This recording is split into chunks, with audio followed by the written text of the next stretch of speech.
So जोंनि बर' हारिनि गासैबो रायजो राजाफोर गोजोन मोनाबिलि नोंथांमोनखौ जोंनि बर' हारिनि बिएम सोदोब चेनेलाव फिन खेबसेबाव बरायनाय थाबाय। दिनै गोबां रायजो राजाफ्रा रंजादों मानो होनोब्ला इउपिपिएल पार्टिया सरकार दानो थांगासिनो दङ। बाट बेवहाय हारसिङैनो इउपिपिएल पार्टिया सरकार दानो हायाखै। बेवहाय बिजेपि, इउपिपिएल, जिएसपि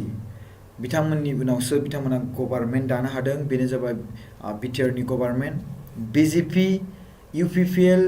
आरो जिएसपि बे मोनथामजों लोगो नांनानै गभर्नमेन्ट दादों रायजो राजाफोर। आं बिनि गेजेराव नोंथांमोनखौ फारि फारि माखासे बाथ्रा खोन्थालांनो सानदों। बेवहाय दङ आरो लोगोसे नोंथांमोननि गेजेराव नैबे जाबाय बिसोरनि जेब्ला बिथांमोनहा मोनसे रिजाल्ट जादोंमोन अब्ला बे समाव बिथांमोनहा जयै खौसेथि रायज्लायनाय बे जाबाय नोंथांमोनहा सिनायखायो बेखौ जोंहा प्रमद बर' सार नङा होमबा आरो लोगोसे बिनि उनाव नोंथांमोनहा आरो नैबे बिथांखौ सिनायखायो बेनो जाबाय डक्टर हिमन्त बिश्व शर्मा सार आरो बै सासेखौ सिनायखायो नोंथांमोनहा बेनो जाबाय मा होनोमोनलाय हिरा नबकुमार हिरा सरनिया नङा होमबा आरो नैबे सासेया बिजेपिनि प्रेसिडेन्ट आसामनि बिजेपि पार्टिनि आसामनि प्रेसिडेन्ट बिथांनि मुङा जाबाय रन्जित कुमार दास। आं बै सासेनि मुंखौ मिथिया रायजो राजाफोर स' बिथांमोनहा बेयाव सावरायमेल खालामनानै बेवहाय बिथांमोनहा मोनसे पार्टि बानायदों आरो बिनि गेजेराव दायो बिटिआरआव मोनसे गोदान सरकार फैबाय रायजो राजाफोर। जायफोर रायजो राजाफ्रा बेयाव जइन जादों आं नोंथांमोननि सिगाङाव फारि फारि खोन्थागोन भिडिअ माखासे फुटेज आं देखायगोन कमेन्ट खालामबानो जाबाय जायफोर मोजां मोनदों आरो जायफोर बिपिएफ पार्टी बा बिपिएफ पार्टी इउपिपिएल पार्टी बा इउपिपिएल पार्टी आरो बेयाव इउपिपिएलाबो रंजादों बिपिएफआबो रंजादों बेवहाय बिजेपिआबो रंजादों जिएसपिआबो रंजादों बयबो रंजादों 17टा सिट मोननानै बिपिएफ पार्टिया रंजादों आरो बेनि गेजेराव इउपिपिएलाबो 12टा सिट मोननानै रंजादों बिजेपिआबो 10टा सिट मोननानै रंजादों जिएसपिआ बिजेपि आरो इउपिपिएलजों थाफानानै मोनसे सरकार दानो हादों बिनि थाखायनो रंजादों आरो बिनि गेजेराव नोंथांमोना बेखौ नायनो हागोन बेवहाय अमित शाह बिथाङाबो टुइट मोनसे खालामदों बेवहाय नोंथांमोना नायनो हागोन आं टुइटखौ खोन्थाना होनि मोजाङै फुरायै फरायनानै खोन्थानि NDA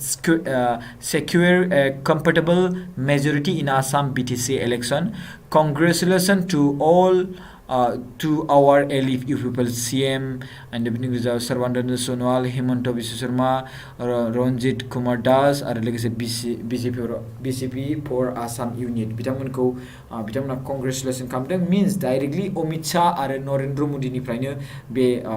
डाइरेक्टलि बेवहाय फैदों आरो लोगोसे आं नोंथांमोननि सिगाङाव खोन्थानि विजेस खालामनायखौ बेवहाय नैबे मिस्टार नरेन्द्र मदि भारतनि prime minister of Narendra Modi आं नोंथांमोननि सिगाङाव सावगारियाव देखायदों बेनो मिस्टार नरेन्द्र मदि भारत हादरनि प्राइम मिनिस्टार बिथाङाबो मोनसे बेवहाय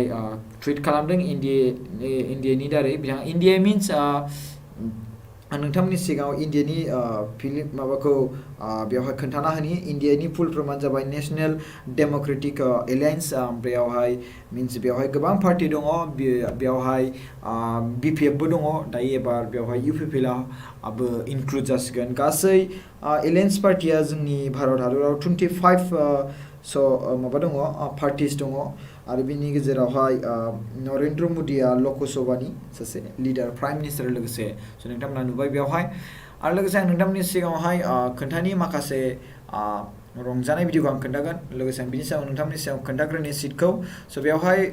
40 सिटनि गेजेराव मादाव इउपिपिएलआ 12टा सिट मोनदों बिपिएफआ 17टा सिट मोनदों बिजेपिआ 9टा सिट मोनदों कंग्रेसआ मोनसे सिट मोनदों जिएसपिआ मोनसे सिट मोनदों बेवहाय इउपिपिएल आरो बिजेपि ज' नांनानै 21 सिट आरो जिएसपिजों लोगोसे 22 सिट गासै 22 सिटै मोनसे लिड खालामसिगोन बिटिआरनि माबा सरकारखौ आरो सिटखौ बेवहाय दायो बिथांमोना सरकार मोनसे दानो थांगासिनो दङ बिनि गेजेराव नोंथांमोना नुदों आं नोंथांमोननि सिगाङाव फारि फारि खोन्थालांबाय थानि मोनसे रायजो राजाफोर आं नोंथांमोननि सिगाङाव बुंनो सानदों कि दिनैनि दिनावहाय गोबां रायजो राजाफ्रा रंजादों आं दानि बावैसो गोबां जायगायाव ओरै माने जायगाथिंजाय बेरायना फैदोंमोन बेयावहाय गोबां मानसिफ्रा रंजादों आं नोंथांमोननि सिगाङाव रंजानायनि माखासे फुटेजखौबो खोन्थानानै होनि स' बेयावहाय गोबां मानसिफ्रा रंजादों आं बेखौ खोन्थानि खेबसेबाव माने बिजेपि सरकारजों इउपिपिएल सरकारजों आरो लोगोसे जिएसपिजों सरि इउपिपिएल पार्टिजों बिजेपि पार्टिजों जिएसपि पार्टिजों लोगो नांनानै मोनसे सरकार दानो थांगासिनो दङ आरो लोगोसे जोंहा इउपिपिएलनि प्रेसिडेन्ट आरो आबसुनि फर्मार प्रेसिडेन्ट मिस्टार प्रमद बर' सारखौ चिफ बानायसिगोन बिटिसिनि चिफ गोबां मानसिफ्रा रंजानाय मोन्दों आरो माखासे सुबुंफ्रा गोबां बिपिएफनि माखासे सुबुंफ्रा दुखुबो मोन्दों आरो लोगोसे बेवहाय दायो मोनसे ओरैबायदि बाथ्रा थायो स' सुहेखौ एक सुहे एक बड़ा सा हाथी को भी मार सकता है नङा होमबा मासे फिसा माने माबाया मा होनोमोनलाय एन्जरा बिराद गिदिर मैदेरखौबो बुथारनो हायो थिग बेबायदिनो आरो लोगोसे गोबां मोस्रोमफ्रा जमा जायोब्ला दै बानायावबो बिसोरो थांनानै थानो हायो बे मोनसे बाथ्रा मिथिबायना बिराद गिदिर दैबाना आं नोंथांनि सायाव मोनसे बाथ्रा खोन्थानि गोबां गिदिर दैबाना जादों आरोना बे दै बानायावहाय रायजो राजाफोर बे दै बानायावहाय बे गोबां मोस्रोमफ्रा जमा जानानै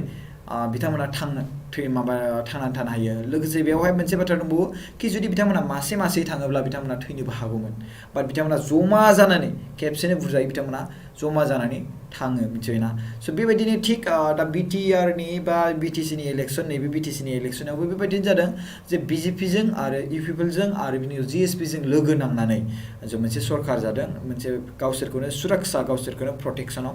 लाखिनो हादों दा 17 सिट मोन्दोंमोन बिपिएफ पार्टिया स' बिनि गेजेराव दायो मोनब्रैल' सिट नांबावगौमोन बिथांमोननो आरो मोनब्रैनि गेजेराव जुदि मोनबानो बिथांमोना मोनसे फर्म सरकार दानो हागौमोन आरो लोगोसे आं नोंथांमोननि सिगाङावहाय बेवहाय खोन्थाना होनि नोंथांमोननो स' बेवहाय गासै इउपिपिएल आरो बिपिएफनिफ्राय साबेसे सिट मोनखो आरो साबेसे देरहानो हाखो बा बिथांमोननि गेजेराव साबेसे सिट दं बेखौ नोंथांमोननि सिगाङाव फारि फारि खोन्थाना होनि नोंथांमोना नायबानो जाबाय स' रायजो राजाफोर बेवहाय गासै इउपिपिएल पार्टिनिफ्राय बि फेरेंगा चिरां दुवारनि प्रमद बर' बिथाङा गयबारियावहाय देरहादों उकिल मोसाहारि कासुगाव हाग्रामा महिलारिखौ फेजेननानै सन्जय सरगियारि हरिसिंगायावहाय राकेश ब्रह्म मुसुलपुरावहाय डक्टर निलुत सरगियारिया रौतायाव देरहादों गबिन्द बसुमतारिया भैरबकुन्द'आव दावबायसा बर'आ बेरगावआवहाय प्रमद बर' बिथाङा कख्लाबारियावहाय बिथाङा मोननै जायगायावबो देरहानो हादों गोबां स्ट्रं लिडार बिथाङा दिलीप कुमार बर' बिथाङा कालिंदुराव बिथाङा बनजार दैमारिखौ फेजेननानै देरहानो हादों आरो खाथिराम बर'आ बागानपारा ना मायाव बेवहायमोन बिथांनिया आं बिथांनि कनस्टिटिउन्सिखौ बावबाय बेनार बागानपारामोन जानांगौ बिथांनिया आरो बिनि पबित्र कुमार बर' आरो बिथाङा गरेस्वरनि रायजो राजाफोर आरो लोगोसे बेवहाय बिपिएफ केन्डिडेटनिफ्राय देरहानो हानाय बिथांमोनखौ आङो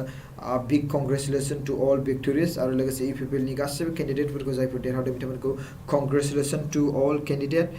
बिनि गेजेराव आं बिपिएफनि माखासे केन्डिडेट जायफोर देरहादों बिथांमोननि मुंखौ आं मख'नो थांगासिनो दं रायजो राजाफोर बिथांमोननि मुङानो जाबाय फार्स्टआवहाय मुनमुन ब्रह्म पर्बतजरा आरो रहिन्द्र ब्रह्म बिथाङा गुमानि आरो मृत्युन्जय नार्जारि बिथाङा सराइबिल जानानै देरहानो हादों आरो लोगोसे रेव नार्जिहारि आरो बिथाङा जमदुवाराव देरहानो हादों दतमायावहाय प्रकाश बसुमतारि देरहानो हादों मेथाइ आरो बिनि गेजेराव देबरगावआवहाय हाग्रामा महिलारि ओमफ्राय बनरगावआवहाय राजिब ब्रह्म बावखुंग्रियावहाय दनेश्वर गयारि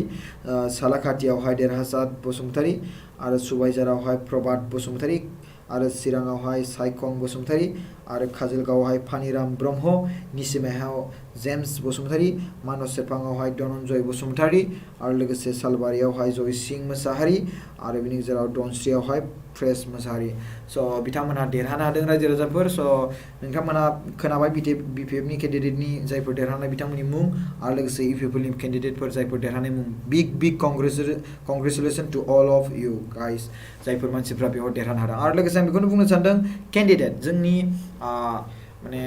जाय मानसिया BTR नि चिफ जानो थांगासिनो दं मिस्टार प्रमद बर' बिथांखौ बिग कंग्रेचुलेसन स' आं नोंथांमोननि सायाव जायफोर मानसिफोरा रंजादों बिथांमोननि आं भिडिअ माखासे फुटेज देखायनो सानदों स' बेवहाय बे फुटेजफोरखौ देखायनो सानदों बेवहाय माखासे रायजो राजाफोरा गोबां रंजागासिनो दं दाबो गोबां रंजागासिनो दङ इपिपिएल पार्टिया सरकार दानायनि थाखाय BJP पार्टिजों आरो GSP जों मोनथाम पार्टिजों ज' दानानै मोनसे सरकार दानायनि थाखाय बिथांमोना रंजादों आरो लोगोसे बेवहायबो रंजानायखौ नुनो मोनदों बिथांमोना पार्टिनि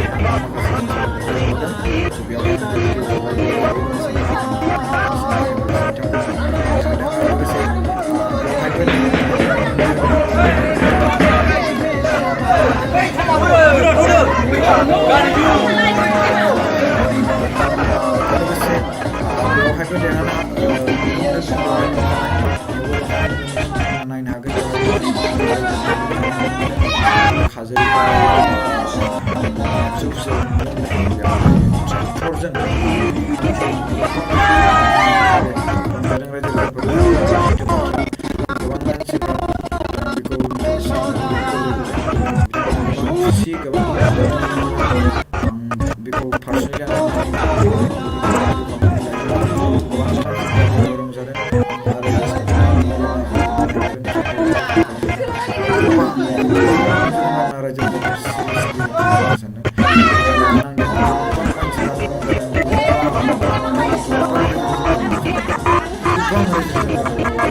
बेवहाय लोगोसे नेवबाय नायनो हागोन नोंथांमोना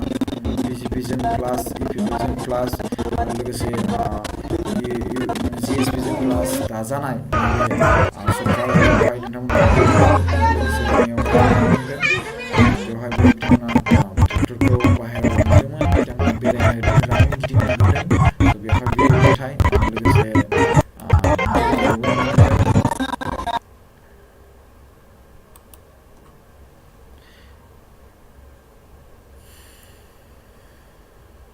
नोंथांमोना नुबाय गासैखौबो स' बिनि गेजेरावहाय जोंहा सरकार इपिपिएल पार्टी आरो BJP पार्टी दानो थांगासिनो दङ स' नैबेयावहाय नोंथांमोना भिडिअ सिनखौ नायोब्ला नुनो मोनगोन बे लामायावनो बेवहाय पार्टी जानाय मानाय बेवहाय माखासे मानसिफोरा लामायाव मोसागासिनो दंमोन आं बेखौ जायखौ आं खेबना लाबोदों स' नोंथांमोननि सिगाङाव नुबाय मिथिबाय सोर देरहागोन सोर पार्टिया देरहागोन स' बेवहाय आं खोन्थाफिनबावनि अमित शाह बिथाङाबो